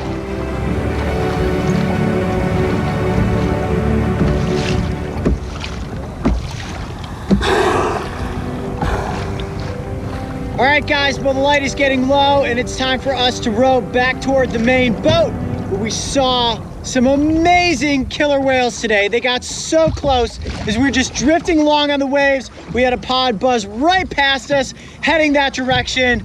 Wow, that was absolutely incredible. Woo! Yeah. That was epic, guys. Yeah! Man, that's crazy. It is unbelievable how big they are. They come out of nowhere. You're like watching one in one direction, and then all of a sudden, one comes up just behind you. You can sense their presence, like you know they're there. Yeah, it's pretty epic. As we safely climb from our kayaks and back on board the Blackfish, I could feel an overwhelming sense of thankfulness for the universe as it led us toward this fateful moment in time. Such an epic day, getting deployed out into the ocean, kayaking for several hours, and then having a pod of orcas come right up alongside the kayaks is a moment that I will never forget. I'm Coyote Peterson. Be brave, stay wild. We'll see you on the next adventure. The killer whale, the blackfish, the orca. No matter how you choose to address this beautiful animal, it is undoubtedly the top predator of the world's oceans. Their elegance and timeless beauty are unmatched in the animal kingdom. And when you see a family pod in the wild, their presence touches your heart in a way that cannot be described in words. I know that for as long as I live, I will never forget the first moment I spotted that black dorsal fin cutting through the waves, and the thrill of how it felt to be in the presence of orcas. If you would like the chance to encounter orcas in the wild, make sure to contact Outer Island Excursions and book your whale watching or kayaking tour today. I'm Coyote Peterson. This is Zach Lim, and today we're headed out into the hills of Northern California to look for snakes. The hills of California are slithering with snakes, and if you explore the grasslands of San Mateo County, there's a good chance you will come across some of its familiar species. Yes! Many of them are non-venomous, like the gopher snake and the Santa Cruz garter snake. Then there is the venomous Northern Pacific rattlesnake. Step cautiously on the trail, as their bite is incredibly toxic. Wow, okay, that's it. Northern Pacific rattlesnake right there. One thing I don't ever recommend you do is stick your hand into a hole after a rattlesnake. Today I'm headed off trail with wildlife photographer and reptile enthusiast, Zach Lim. Whew, man, it's hot out here. You deal with this all the time, huh? All the time. I wore a vest today. I don't know why. Totally ridiculous. So how long have you been out here hiking the hills of California looking for reptiles? I've been doing this all my life. So I see there's a lot of rocky outcrops up in here. You think this is a good place to search? One of the best places. All right, let's get looking. Do it. Zach's experience in these hills, his knowledge of the environment, and his ability to not only find, but also safely photograph its reptiles should put us in a great position to have an encounter with some of these slithering inhabitants. All right, what do we got here? Well, it's just a great spot to look for snakes. A lot of snakes like to thermoregulate cracks. So you can probably see a coil or a little piece of them sticking out. Even if you were to see a snake in something like this, it would be so hard for us to actually work him out of there. Oh, that would be a really tough situation. Be like, oh, we see a snake, but we can't get to it. Knowing where to look is one of the most important aspects of finding wild animals. And sometimes, no matter how focused you keep your gaze into the shadows of rock crevices, tree nooks, and hillside grasses, having a snake startle usually happens in the flash of an eye. And if you are like me, hoping to make a safe and successful capture, you better be on the tips of your toes. Got a snake! Oh, nice. Ah, right up in his crevice. Yes, look at this. What'd you get? I got him. Ow! Ah, got bit. Oh, we got a king snake. California king. Look at that. Oh, geez, getting right into that plant. Want to be careful of that plant. That's poison oak. Oh, that's great. Just put my hand right into it. I bit the side of my hand. Not a problem though, because this is a non-venomous species. Oh, look at that. That's the king. Beautiful snake. Whew. All right, well, let's get this guy up close for the cameras. How's your footing there? I'm on a pretty steep angle. I think we need to move. Okay, yeah, let's slide back down off the edge of this and get this snake up close for you guys. Oh man, look at how beautiful that snake is. Wow. This is it, man. It's awesome, man. Out here all morning looking in the heat, and there it is, the California king snake. Now I find, and I don't know, correct me if I'm wrong, but whenever I see a snake, you just kind of have to dive for it, especially if you know it's non-venomous, because this guy was booking. He was going straight for a crack in that rock. They know exactly where to go. When a predator or something big's coming after them, they'll just dart back into a crack or a hole, so that's what you gotta do. So this snake's about 2.5 feet long. Is that big, small for the king snake? It's an adult, but they could get bigger. Okay. Some of them are quite large, around 3 to 4 feet long, but generally you'll find around this size. Okay, now what are these snakes out here feeding on in the hills of California? Well, they're called king snakes for a reason. They eat other snakes, especially rattlesnakes. Right. And that is one thing that king snakes are most famous for, is their ability to eat rattlesnakes. Now, they're not completely immune to the venom, but they are extremely resilient. So if this snake gets into a fight with a northern Pacific rattlesnake, takes a bite or two, it's probably gonna be okay. And then of course, he's gonna eat that rattlesnake. Exactly. And they can eat snakes that are bigger than they are? For the most part, yeah. They can eat fairly large prey, fairly large snakes, but they will go for something a little bit smaller, easier to tackle to be safer on them. So it's not just other snake species that the king snake is feeding on. They'll also eat mice and voles and small lizards. Exactly. Pretty much anything they can eat, they'll try to eat it. That is one voracious predator right there. If you're tough enough to take down a rattlesnake, I see how you got the name King. Look at that. So you just have to handle these snakes gently, and it's completely calmed down, now just laying there in the palm of my hand. This snake is so incredibly beautiful, black and white, and I would think that it would be hard for this guy to stay hidden from predators, but I'll tell you what, with as quick as this snake took off the moment that it sensed me, I think their speed is what's protecting them against becoming a meal. Now, is this the only species of king snake that we have here in California? In California, there's actually 2 species of king snakes. You have the common king snake or the California king snake here, and you also have the red, black, and white California mountain king snake. Okay, now what time of year are those snakes out? We got any chance of finding one of those today? It's gonna be really, really tough today because it's so dry. The best time to find those are actually in springtime and when it's a bit cooler and a bit wetter out. How rare is the mountain king snake as compared to this species? The mountain king snake is one of the most elusive snakes to find in all of California, and it's pretty incredible to come across one. Now, how many have you seen in your lifetime? Mountain king snakes, how many have you caught? I've seen quite a few of them, but it takes a long time to find them. I put a lot of time in, a lot of time checking rocks, checking cracks, making sure I put everything back exactly as I found them, and only still a handful. Well, Zach, it definitely sounds like we need to come back in the spring to see if we can find the mountain king snake. But it was awesome getting up close with this black and white beauty. Thanks so much for taking us out today into the hills of California to look for snakes. I'm Coyote Peterson. Be brave, stay wild. We'll see you on the next adventure. All right, you ready to let this little guy go? Let's let him go. All right, let's do it. The high heat of the California sun prevented us from finding any other reptiles. However, capturing and getting up close with the California king was one for the memory books. If you want to check out some of Zach's incredible photography, make sure to visit his Instagram account, @ZachCharge. I'm Coyote Peterson. This is the southern alligator lizard, and they're called alligator lizards for a reason. Ah! Ow! Ow! Ow! The Pacific Coast is an incredible environment to explore, and on this adventure, the crew and I were in the Santa Cruz Mountains hoping to experience some of its biological diversity. From towering redwood forests to vast chaparral shrublands, the range of landscapes presented countless opportunities for encountering the local wildlife. Some of which is beautiful, yet equally as creepy looking. That is the Jerusalem cricket. Non-venomous, but they can give you a pretty good bite. So I want to be extra careful handling this guy. And then there are the encounters that happen so quickly, you aren't even prepared for them. I flipped over this board over here, and before the cameras could even get turned on, found 2 little coast garter snakes. And I'm guessing these 2 snakes are probably from the same clutch, so it could be brothers, could be brother and sister. And they're actually pretty calm at this point. By the time, Mark, you got the camera turned on, I was able to handle them a little bit. But right when I first caught them, key defense tactic of this snake is to poop on you. So I got musked. Yeah, it stinks pretty bad. Say I'm a predator coming into this environment. I see these snakes on the ground, try to grab it.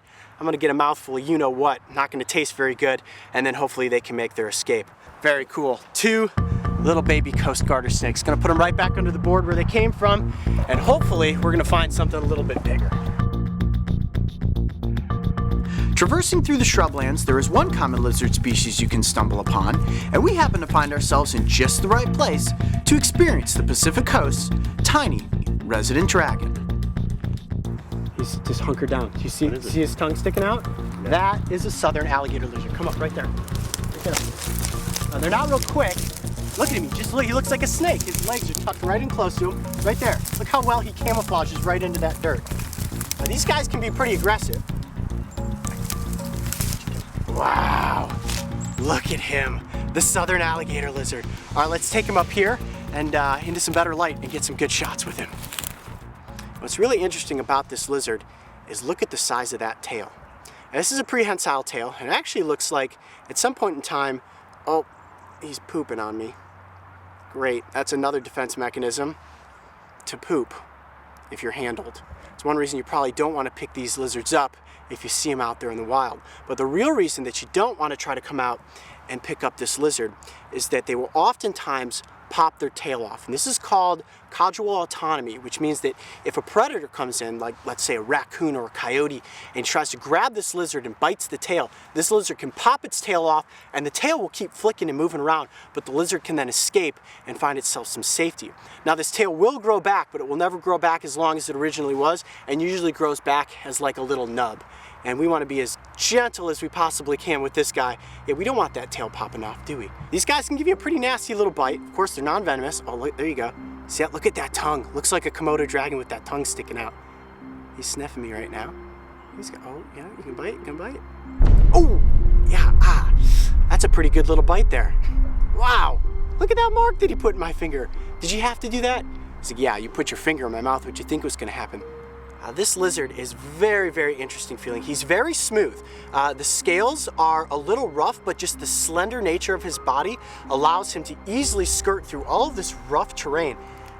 What I'm picking here, this stuff is all covered in little prickers and spikes, and I'm kneeling in it. It doesn't feel good, but his body is like armored plating. So he's just kind of weaving in and out of all these twigs, and those short little legs allow him to quickly move through his environment. Look at that eye. I mean, this little guy, he looks like a dragon. It's got that dark black pupil, orange around the outside, and that bright yellow. But it's really the scales on the head that are the most impressive. Go ahead and zoom in on that. Look at the top of his head. And he looks like an alligator. Just the general shape of his snout and those rugged, tough, iron-looking scales on top of his skull. This creature is built like a tank. Does he smell or? He does. He stinks. He pooped on me, this little bugger. And that's what happens if you come out and you try to catch one of these lizards. If you don't get bit, you're going to get pooped on. And he dropped bombs all over me. And it's bad. It smells like a dead fish that's been sitting in the sun for a few days. What have you been eating? Probably bird eggs. It's probably bird eggs that he pooped all over my hand. You see, look, it's all drying up on there. My hand's going to stink for days now. What a cool experience getting up close with the southern alligator lizard. I got bitten, I got pooped on, and I found one of the coolest creatures out here on the California coast. For me, this was right place, right time. If you guys ever just stumbled upon an awesome creature in the wild, tell me about it in the comments section below. I'm Coyote Peterson. Be brave, stay wild. We'll see you on the next adventure.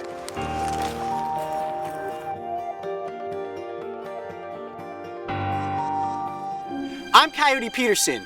This is Gabe, and this is Garrett, and today we're headed into the redwood forest to look for creatures. Are you guys ready? Yeah! Let's do it! On this episode of Coyote's Backyard, I am taking YouTube sensations, Gabe and Garrett, into the towering redwood forests of California. These brothers are used to big adventures in front of the camera, as some of their most successful videos have racked up hundreds of millions of views. However, today isn't going to be their average walk in the park, as my goal was to get them up close with some of the forest's coolest animals. Okay, well, we have made it to the creek. Now we're gonna head upstream, so let's head that direction and see what we can find. You ready? Yeah. Let's go! The first goal was to lead them off trail so they could literally get their feet wet. Look at that. I can't even get them to stop. They were straight into the water and ready to look. All right, we're gonna find some cool stuff. Let's get moving. One of the biggest parts of being an adventurer is getting comfortable in the environment. It's important to be smart and safe, but you also need to remember that being brave can give you some incredible experiences. Our first encounter came in the form of one incredibly friendly, yet extremely toxic animal, the California newt. Oh wow, there we go guys. All right, everybody grab one. Everybody grab one, I'll get this guy up here. Have you guys ever held a newt before? No. Now what do you think? Is this a reptile or an amphibian? Amphibian. Amphibian, that's right. All right guys, now when I hold this newt up and we look at its belly, what color is it? Orange? That's right, it's orange because this is a warning sign to predators that they're extremely poisonous. So what we want to make sure is that we don't eat these newts, and after we handle them, that we wash our hands. From newts to millipedes, the forest was crawling with creatures. And as we headed upstream, it wasn't long before we came across our second feature creature of the day. It was a signal crayfish. All right, guys, I'm gonna wade into this pool and see if I can get this crayfish for us.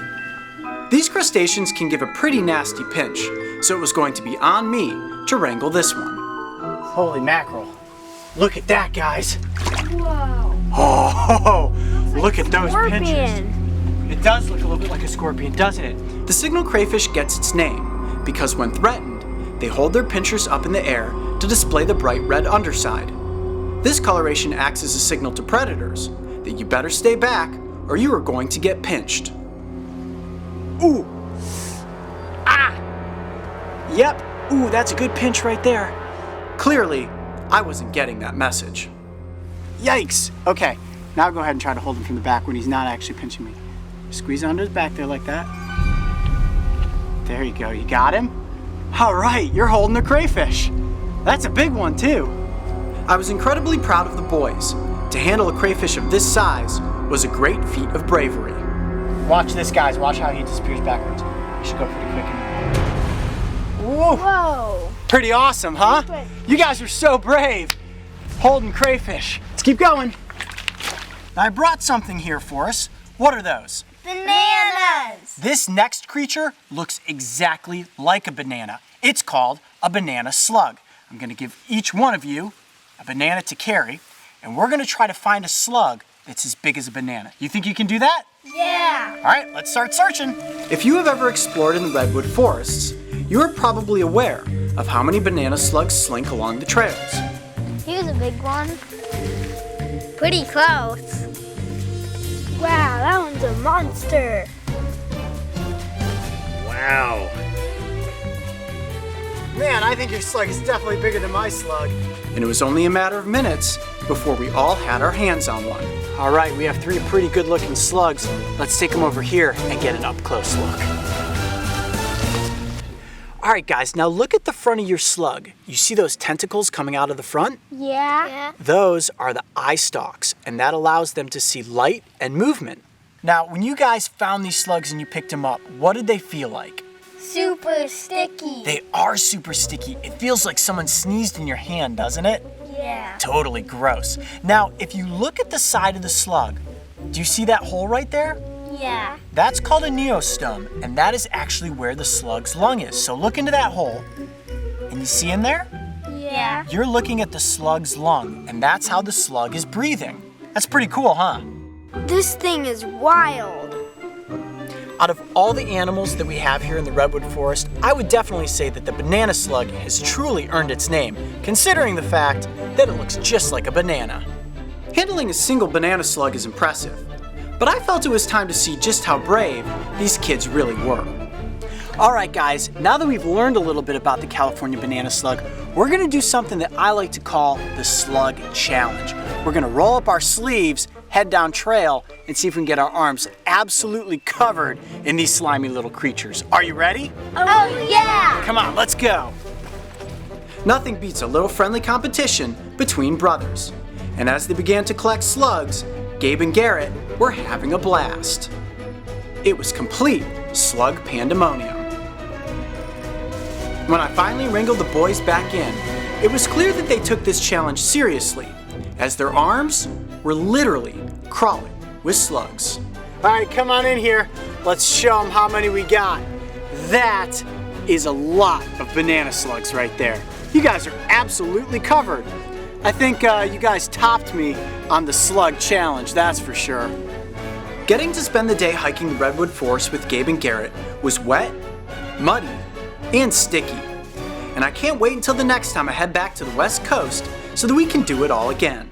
I'm Coyote Peterson. Be brave. Stay wild. We'll see you on the next adventure.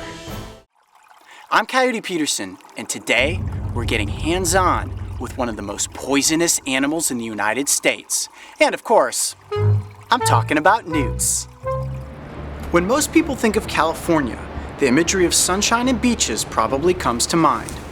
However, when it comes to the forests of Northern California, the sand is replaced by enormous prehistoric-looking trees, and the ocean's mighty waves become an intricate maze of babbling streams.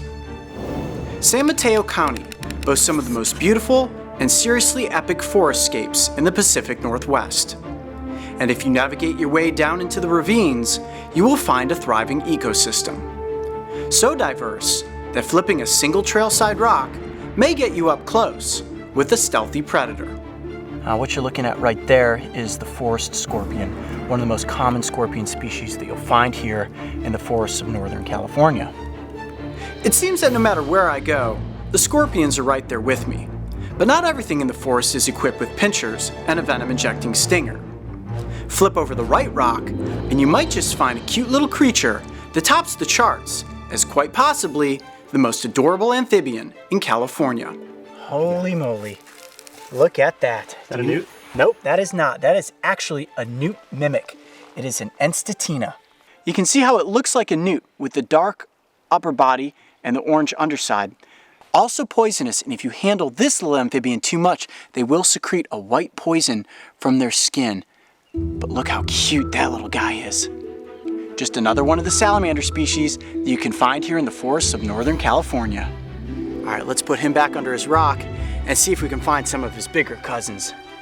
The forest was alive with salamanders, and we were even lucky enough to encounter the arboreal salamander, which is usually only found high up in the trees, and the larva stage of a giant salamander who is happily submerged and breathing with an elaborate set of gills. This terrain's rather difficult to navigate. I'm sure it's not easy for you, Mark, filming me as we're walking. Every one of these rocks has these rounded edges. That's what we call an ankle breaker right there. All right, just watch your step coming across this. However, the real encounter we were looking to have was with one of the most toxic amphibians in the United States, the California newt. And as we quickly navigated downstream, we eventually came upon a pocket of water that was absolutely swimming with them. Holy cow, look at them all. There must be 40 or 50 of them in there. Okay, this looks like the perfect opportunity for me to get some of these toxic little amphibians up close to the camera. All right, now the reason that I'm taking off my boots is so that I don't accidentally step on one of these fragile little amphibians. Oh, that water is cold. Wow, they are quick and they're swimming all over. Wow, look at that, I'm kind of herding them all in one direction. But as soon as you get close, they dart off to the corners to get up under the rocks. Go. Oh, here's a big one right here. Ready? 1, 2, 3. Got it. Oh, there we go. Here we go. Coming right towards you. Oh, 4, 5. I think that's probably enough to get up close for the cameras. All right, let's get up here on shore and take a closer look. Ooh, that water is absolutely freezing. Look at that. How adorable are those little newts? They're a lot stronger than you would think.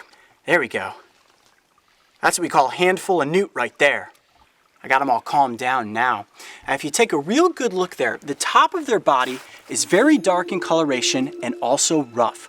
That helps them stay camouflaged in this forest environment. Now, the California newt goes through multiple life stages, from egg to larva to adult stage. And these ones right here are in their adult stage, living a mostly aquatic life. Now, they do breathe air, and we've seen them coming up to the surface, taking a gulp, and then diving back down. They can stay underwater for a considerable amount of time, but like all animals that breathe air, they have to come out of the water at some point.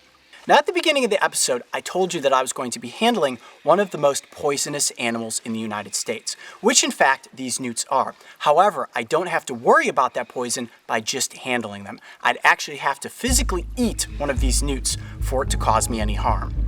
Now, scientists have done research and found that just a single newt contains enough neurotoxin to kill almost 1,500 lab rats. That's insane how toxic these little guys are. Now, let's say a predator comes into this environment and doesn't know any better when it comes to eating newts. If this newt feels extremely threatened, what it will do is actually turn its head up in the air to expose its chin, and they will bend their tail to expose this bright orange coloration on the underside.